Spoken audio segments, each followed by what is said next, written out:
Assalamualaikum warahmatullahi wabarakatuh. Selamat datang kembali di Rio Hotspot.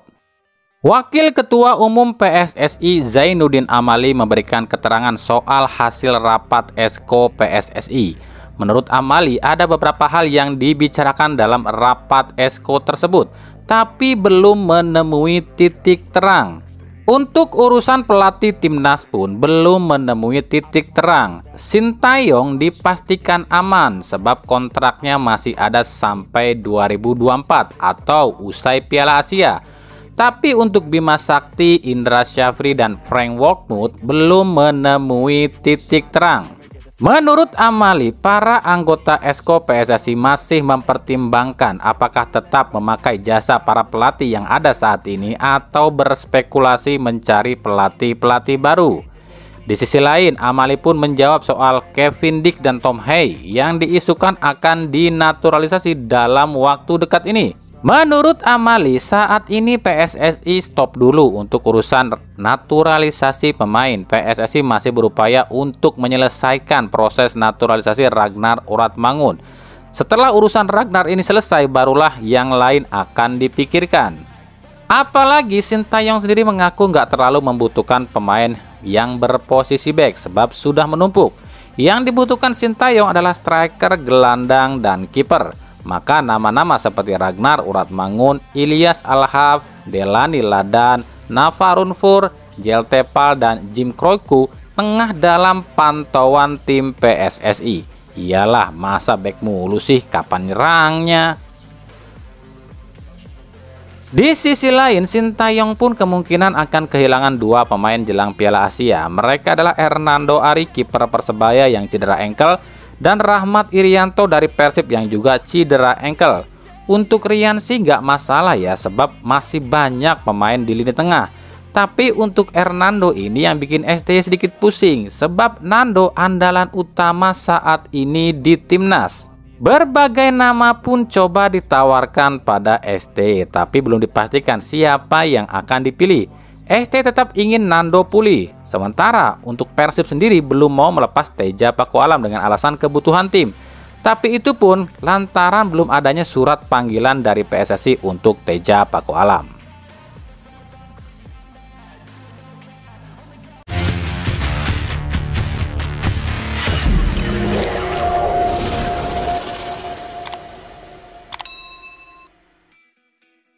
Federasi Turki akhirnya merilis hukuman yang dijatuhkan pada para tersangka kasus pemukulan terhadap wasit, yakni oleh Presiden klub Ankaragucu, Faruk Koca. Faruk Koca selaku Presiden klub Ankaragucu dihukum seumur hidup nggak boleh berkecimpung di dunia sepak bola dan tengah diproses hukum dan mungkin akan mendapatkan sanksi hukuman 25 tahun penjara. Klub Ankaragucu sendiri dihukum larangan bermain di kandang selama 5 laga dan nggak boleh dihadiri penonton sampai akhir musim. Selain itu, klub ini pun didenda dengan uang ya, yakni 2 juta lira atau sekitar 1 miliar lebih. Di Turki, memukul satu orang wasit dendanya 1 M cuy. Di Indo gimana ya? Jawab sendiri aja, terada yang sensi lagi kalau kami bahas lebih dalam.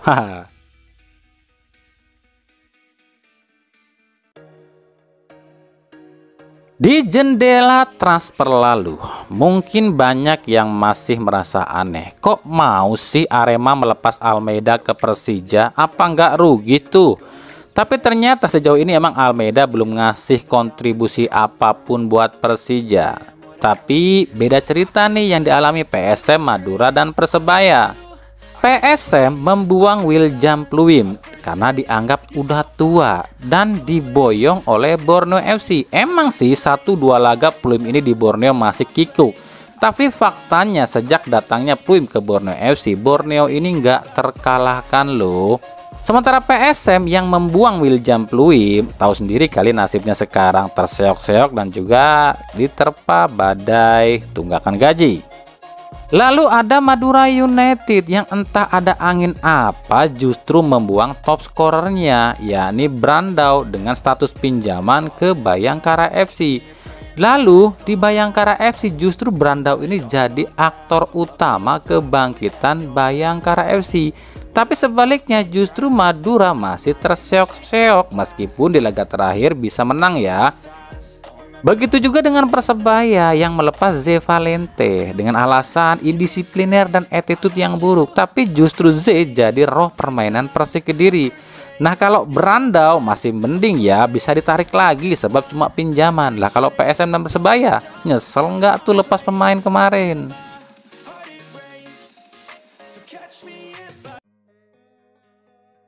Bicara soal PSM, kondisi PSM tambah memprihatinkan. Lawan Sabah FC di AFC Cup, PSM justru ditinggal sejumlah pemainnya. Yang sudah pasti adalah striker baru, Victor Mansara yang resmi pamit sebab gajinya ditunggak. Bahkan ada info sejak Mansarai datang ke PSM, gajinya belum sama sekali dibayar. Bahkan kontraknya pun atau uang kontraknya baru dibayar setengahnya dan belum dilunasi. Yang terbaru, pelatih Bernardo Tavares pun menyatakan hal yang serupa jika Tavares ada kemungkinan menerima tawaran klub Malaysia. Sebab menurut Tavares di Malaysia meskipun sepak bolanya nggak sebesar di Indonesia, tapi paling tidak di sana gajinya lancar. Masa sih? Belum tahu aja dia kalau Liga Malaysia pun lagi goyah. Bersama Tavares kabarnya akan ikut Kenzo Nambu dan Yuran Fernandes yang kabarnya pun sudah nggak bisa mentolerir tunggakan gaji. Kalau nggak salah sih dari berita yang kami dengar, tunggakan gaji di PSM ini udah sampai 5-6 bulan loh. Tapi kok selama itu nggak ada berita ya PSM ini kena sanksi apapun.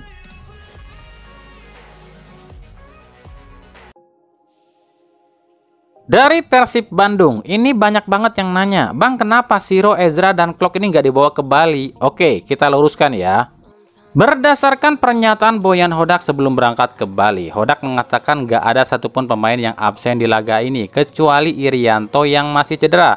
Bahkan Irianto pun ikut dibawa ke Bali, cuma emang Ezra, Klok, dan Ciro serta Irianto ini gak ikut dalam rombongan.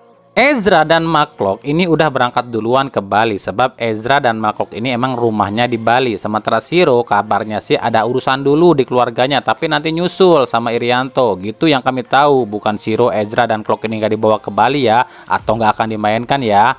Ya kalaupun nantinya 3 pemain ini nggak dimainkan lawan Bali United ya berarti ada alasan-alasan tertentu. Kami cuma mengomentari ini berdasarkan pernyataan Boyan Hodak aja lo ya. Ini pun kami lihat di akun resmi Persib. Persib di hari Sabtu pagi ini belum merilis siapa aja pemain yang dibawa ke Bali. Kalau cuma nggak ikut dalam rombongan mah itu adalah hal yang wajar. Di sisi lain, kemarin tuh banyak yang minta laga Bali United versus Persib Bandung ini dipimpin oleh wasit asal Jepang. Kayaknya ini nggak mungkin kejadian deh. Kenapa demikian? Sebab Persib udah pernah dipimpin oleh wasit asal Jepang di laga sebelumnya. Jadi ya dalam aturan nggak boleh dipimpin lagi oleh wasit Jepang. Tapi kan ada wasit Jepang satu lagi. Kenapa nggak wasit Jepang satu lagi aja yang dipakai? Kalau hal itu sih ya tanya aja sama LIB langsung lah. Kami nggak mau berspekulasi dulu sebab takutnya dianggap fitnah. Kalaupun ini ada permainan dari LIB ya udah nggak usah kaget. Kan LIB emang kayak gitu. Makanya sekarang ini tuh Satgas Anti Mafia Bola lagi menyelidiki keterlibatan LIB dalam sejumlah kasus match fixing. Kalau nantinya ditemukan bukti jika LIB ini terlibat dalam kasus ini, maka kemungkinan Erick Thohir akan mencopot LIB sebagai operator. Dan ini sih kabarnya mulai terlihat nih. Di Piala Dunia kemarin, opening dan closing ceremony Piala Dunia itu bukan pakai orang dari LIB ataupun broadcast Indosiar ya, tapi yang menyetel opening dan closing ceremony Piala Dunia kemarin itu adalah Wisnu Tama dari Net Media. Tahu dong artinya? Jadi ada kemungkinan musim depan itu akan ada perubahan baik di operator maupun broadcast.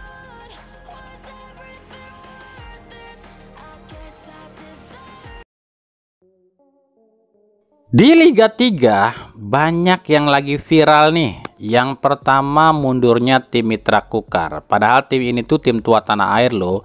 Tapi mereka ini mundur lantaran kesulitan ekonomi ya, daripada kena sanksi FIFA sebab menunggak gaji ya mending mundur dan bubarin tim. Yang kedua yang viral juga adalah adanya skor aneh di Liga 3, yakni Liga 3 Sumatera Barat antara Josal FC versus Syukur FC yang berkesudahan 20-0 untuk Josal FC. Yang kala itu Syukur FC ini cuma pakai 7 pemain aja. Nah, ada yang minta kami bahas soal laga ini ya, sebab ini dianggapnya aneh dan seperti ada indikasi match fixing di sini. Kami udah lihat nih rekaman pertandingan ini dan kami pikir wajar jika Josal FC ini menang dengan skor seperti itu, sebab 11 lawan 7 gitu loh, gimana nggak hancur tuh. Cuma kan yang jadi pertanyaan, emang boleh ya pakai 7 pemain aja dalam satu pertandingan? Jawabannya boleh, sebab batas minimal pemain dalam satu tim yang ada di lapangan itu adalah 7 pemain. Kalau kurang dari 7 pemain maka dianggap tak sah dan bisa dinyatakan WO. Ntar kalau ada yang nanya, bukannya 8 orang bang?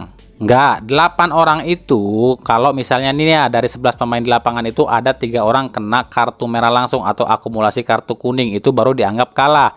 Kalah lo ya, dan tidak sah. Tapi cuma kalau kartu lo ya, kalau dari 11 pemain itu cuma cedera dan nggak ada lagi gantinya, maka 8 pemain itu masih boleh main selama masih ada 7 pemain di lapangan gitu.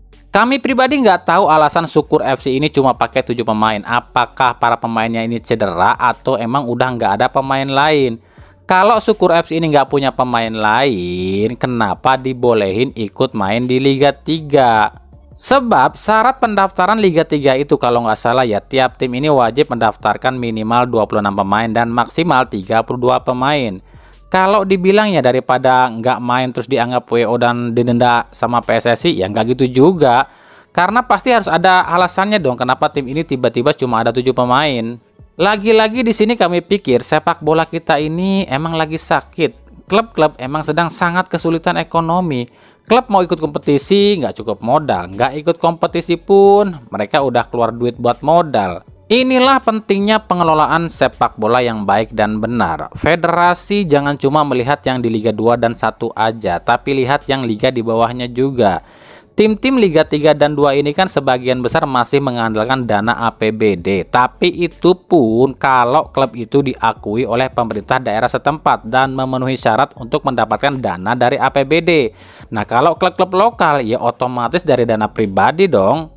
Makanya itu perlu diatur, tiap-tiap kompetisi itu harus pakai operator sendiri. Liga 3 operator sendiri, Liga 2 operator sendiri, dan Liga 1 operator sendiri. Agar bisa mengelola semua klub yang ikut menjadi anggota dan berpartisipasi dalam liga tersebut. Nah, kalau sekarang semuanya dipegang LIB, sementara LIB aja udah pusing ngurusin Liga 1, gimana mau ngurusin Liga 2 dan 3? Ya itu sih cuma pandangan kami aja loh ya. Kalau soal lebih jelasnya soal operator liga sih ya silahkan tanya sama yang lebih paham soal operator liga. Soalnya rumet banget kalau soal ini di Indonesia.